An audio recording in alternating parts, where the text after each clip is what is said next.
itu adalah praktek ilmu gelap atau lebih mengarah ke yang negatif. Padahal dugaannya itu tidak benar. Jadi perlu kita ketahui bahwa hipnosis adalah metode untuk memberdayakan program pikiran di alam atau pikiran bawah sadar manusia.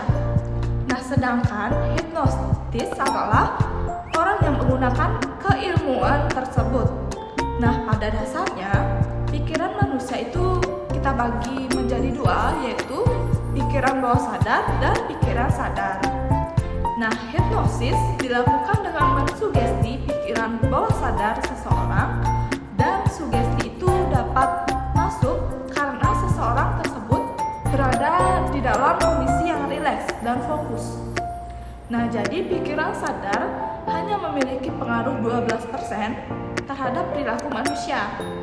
Nah, pikiran bawah sadar yang lebih banyak mempengaruhi perilaku manusia yaitu sejumlah 88%. Nah, artinya perubahan perilaku akan efektif jika dilakukan pada level pikiran bawah sadar manusia. Nah, di antara pikiran bawah sadar dan pikiran sadar terdapat area yang dinamakan dengan critical area. Nah, area inilah yang berfungsi untuk menolak perubahan perilaku. Nah, dalam hipnosis, critical area ini dihack atau dilampaui dan menjadi tidak aktif. Nah, sehingga nilai-nilai yang sudah ada di alam bawah sadar bisa dihipnosis. Nah, sedangkan ilmu hitam merupakan ilmu yang biasanya merujuk pada penggunaan kekuatan gaib atau sihir untuk tujuan yang jahat dan egois. Nah, jadi sebelumnya saya sudah mempelajari materi hipnosis, yaitu yang pertama ada prainduksi. Nah, di mana prainduksi ini untuk menguji sugestibilitas. Nah, prainduksi adalah tahapan pendekatan antara hipnotis dan klien, atau kini kami akan menggunakan istilah klien dan bukan lagi subjek. Nah, yang dimana yang dilakukan melalui pengamatan dan wawancara terhadap klien. Lalu tahapan prainduksi ini dilakukan dengan tujuan sebagai berikut. Yang pertama, mendapatkan informasi dasar mengenai klien sebanyak mungkin, terutama yang relevan dengan tujuan penyelenggaraan hipnosis yang dibutuhkan oleh klien itu sendiri. Nah, yang kedua, membangun kepercayaan klien terhadap hipnotis atau hipnotis kita. Nah, agar klien itu tidak merasa takut terhadap hipnosis tersebut atau ragu dengan profesionalisme yang kita lakukan sebagai orang yang akan membantunya. Yang ketiga, memberikan informasi kepada klien mengenai proses-proses yang akan dijalaninya dalam setiap sesi hipnosis. Yang keempat, meningkatkan tingkat sugestibilitas klien. Nah, di mana ini dapat dilakukan dengan contoh jari lengket saya akan disugesti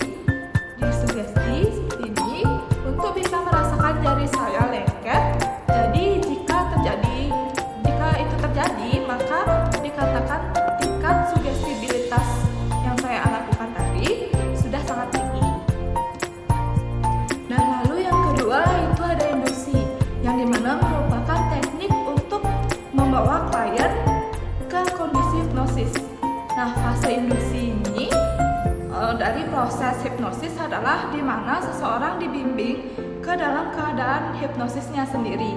Nah, di mana penghipnotis atau hipnoterapis kemudian dapat menggunakan berbagai jenis pendalam keadaan untuk memastikan orang tersebut cukup terhipnotis dan bahwa mereka terhipnotis atau mampu mengikuti saran yang diberikan kepada mereka selama sesi hipnosis. Nah, jadi saat itu saya dihipnosis oleh rekan saya untuk menjadi lebih rileks dan lebih fokus atau lebih disugesti untuk mengikuti perkataan yang telah diberikan rekan saya. Nah, saya akan dibawa ke tingkat hipnosis yang lebih dalam dari prainduksi tadi. Nah, di sini saya akan dibangunkan dengan sugesti yang membuat saya ketika saya bangun, apapun yang saya rasakan akan jauh lebih positif. Nah, lalu yang ketiga ada tahap deepening. Nah, di mana tahap ini merupakan tahap hipnosis yang lebih dalam. Nah, jadi deepening adalah tahap lanjutan dari induksi, yaitu pemberian sugesti yang memperdalam pikiran bawah sadar, dan tahap ini dilakukan terapis dengan cara memberikan sugesti lebih mendalam lagi agar klien mampu lebih jauh masuk ke dalam pikiran bawah sadar. Nah, jadi contohnya saya itu disuruh untuk rileks dan disugesti untuk menjadi pribadi yang lebih baik. Nah, pada materi ini saya juga membuat teks yang terkait dengan tadi untuk dapat digunakan oleh saya sendiri, di mana dapat mempraktikannya kepada rekan saya nanti. Nah, yang keempat ada praktik self hypnosis. Nah, di mana pada materi ini saya diberi tugas untuk membuat skrip self hypnosis yang dapat digunakan oleh orang lain untuk melakukan praktek self hypnosis ini. Nah, sebelumnya perlu kita ketahui bahwasanya self hypnosis ini merupakan proses yang melibatkan penggunaan teknik tertentu untuk memasuki keadaan hipnosis. Nah, saat berada dalam keadaan relaksasi yang intens, seseorang mencoba memvisualisasikan tujuan utama yang ingin dicapainya. Nah, self hypnosis berawal dari praktik hipnosis. Nah, praktik ini biasanya digunakan untuk membantu mengatasi stres, insomnia, dan mencoba menghentikan kebiasaan seperti merokok atau minuman alkohol.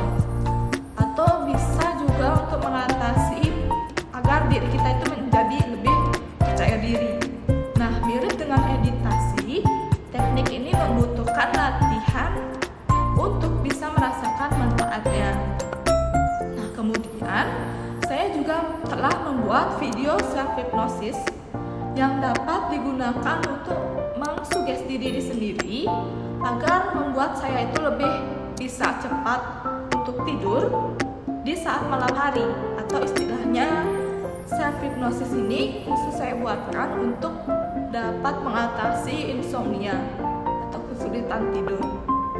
Nah, jadi self hypnosis ini tidak hanya berguna untuk diri saya sendiri, tapi juga dapat digunakan untuk orang lain dengan berupa video, audio, dan skrip hipnosis yang telah saya buat. Nah, berikut akan saya tampilkan sedikit cuplikan dari video self hypnosis yang telah saya buat. Selamat menyaksikan. A few moments later. Atur juga posisi tubuh dengan tegak dan rileks. Nah, pertama-tama silakan pejamkan matanya. Kemudian saya bisa mengatur nafas saya dengan perlahan-lahan. Tarik nafas dengan dalam. Tahan sebentar, lalu hembuskan perlahan-lahan. Tarik nafas yang panjang dan lebih fokus. Hembuskan dengan perlahan-lahan. Biarkan diri saya semakin rileks, semakin tenang, dan semakin nyaman. Lalu saya bisa membayangkan bahwa diri saya tersebut sedang duduk pada batu di pinggir air terjun tersebut. Lalu saya hitung dari 10 ke 1. Baiklah, pada hitungan ke-10, silahkan saya nikmati suasana pinggir air terjun tersebut.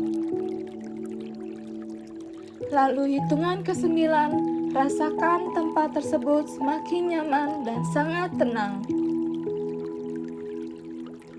hitungan ke-8 saya rasakan bahwa ada suara-suara burung yang terbang dan berkicau di sekitar air terjun tersebut. Lalu hitungan ke-7, saya rasakan semakin tenang. Lalu pada hitungan ke-6, saya rasakan semakin nyaman. Lalu ke hitungan ke-5, saya rasakan semakin rileks dan semakin nyaman. Lalu pada hitungan ke-4, saya bisa rasakan dan nikmati alunan percikan air yang mengalir. Lalu hitungan ke-3, saya rasakan sangat-sangat tenang. Lalu hitungan kedua, saya rasakan semakin rileks dan semakin nyaman. Lalu pada hitungan ke-1, silakan saya rasakan dan nikmati suasana yang sangat-sangat tenang, nyaman, dan semakin rileks. Lalu saya bisa merasakan diri saya itu lebih sehat, lebih baik, dan lebih bahagia sesuai dengan keinginan saya dalam menghadapi semua situasi serta kondisi yang ada. Nah, sekarang rasakan bahwa diri saya itu lebih yakin untuk bisa melakukan segala yang ada dalam kehidupan sekarang ini. Nah, baik, itu tadi sedikit cuplikan video self-hypnosis yang telah saya buat sebelumnya. Nah, jadi harapan saya untuk mata kuliah ini semoga dapat lebih berkembang dengan baik lagi ke depannya dan semakin termotivasi serta bermanfaat untuk kita semua. Nah, harapan untuk saya semoga pada praktik hipnosis ini dapat berguna ke depannya untuk saya dalam merasakan hal yang lebih positif, dan harapan untuk orang lain agar tidak mengira bahwa praktik hipnosis ini tidaklah hal yang buruk bagi